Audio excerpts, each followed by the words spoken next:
Let's talk about Charles and Diana's visit, 1983. This was their first overseas tour together. How were they received down under?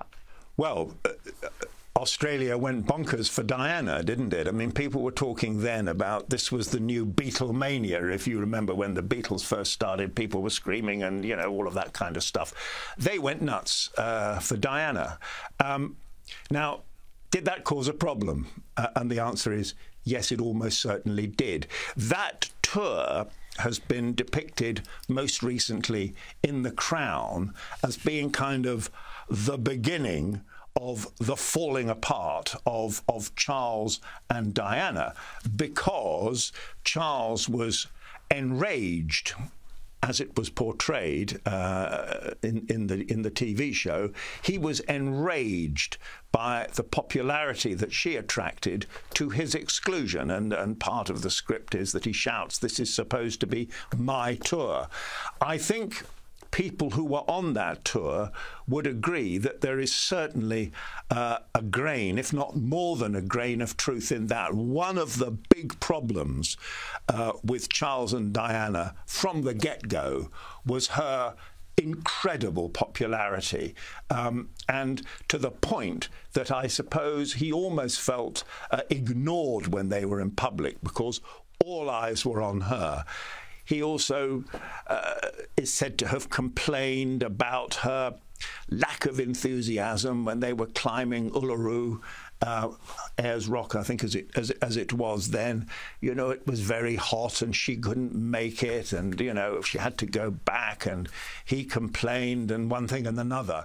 But it was as a lot of royal tours of Australia have been, it was in its way a watershed moment. Their first tour, and it very quickly started to go wrong. And a lot of people will say that it was on that tour that the root of the problem began, as in fact it was to many years later for Harry and Meghan.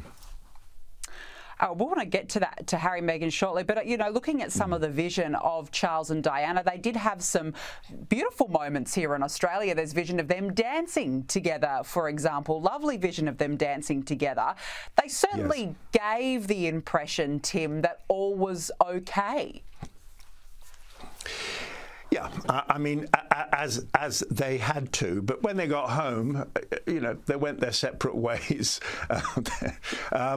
Yes, as I say, it's probably easy now, with the benefit of hindsight, to exaggerate rifts that happened, because we know what happened subsequently with Charles and Diana, and yes, they danced together, they shared moments of affection, but there is no doubt that tour and the attention that Diana got caused a lot of friction, and, well, if that was the case, things just continue to go downhill from there. Not all royals seem to love Australia. Harry and Meghan said that their 2018 visit changed everything. Did Australia break them?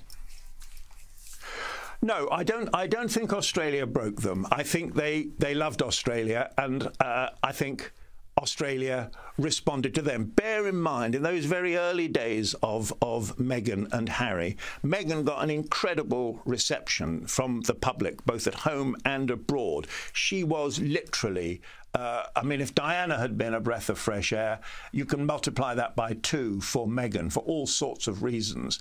She was seen as a very, very exciting future royal. Well, she was a current royal, but, you know, representing the future of the royal family. The problem with Harry and Meghan's tour of Australia, as far as they were concerned, was that it was a massive success. In Meghan's terms, it was a smash hit.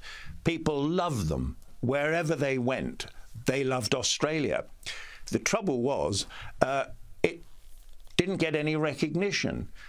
When they got back, you know, there was no, there were no trumpets, there was no fanfare. They just came back, and as far as palace officials were concerned, hey, it's another royal tour. You did fine. You did a good job. It's what expected of you. And listen, next week you're going to open up a library somewhere in the Midlands of Britain, and it is going to be a bit rainy and wet, and it won't take long, but there you go. So, you know, it gave Meghan a taste of the more glamorous and exciting side of royal life. And I think she and Harry had expected that they would get much more praise and recognition from that tour. And in fact, according to them, all they got was resentment. Meghan wasn't praised for being so popular. The palace machine began actually to resent her. So in the same way that it was a watershed, if you like, for Charles and Diana, so it was for Harry and Meghan. Many royals have done since the Queen visited back in 1954. How reassuring are they for Australians that the monarchy is there for them and that they care? Well, you know, the royal family is acutely aware that in many parts of the Commonwealth, not least Australia, you know, things may change. There's been one referendum, there may very well be another. Who knows, you know, which way it would go. But Australia is very important to the royals because it's close to their hearts. It's a place they like. They enjoy being there. They always have a great visit there. The public responds to them very well. I was with the Queen there in 2011, which was her last visit to Australia, and really it was kind of her last big overseas tour.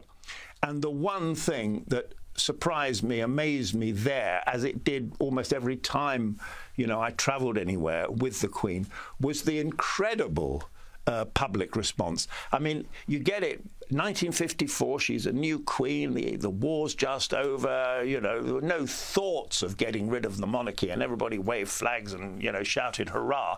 But society has changed. A lot of things have changed. You know, we're not as deferential as we used to be. But somehow, this woman, and I think she was then 85 years old, just drew the most incredible crowds. I mean, quite extraordinary. And I remember her going down the river in Brisbane on that tour, and the banks of the river being lined with people. When she got off the boat, the place was packed. And you know, that's the pulling power of the royal family. It's whether you like them or not. It's extraordinary, and certainly in all the time that I worked on them, it never ceased to amaze me.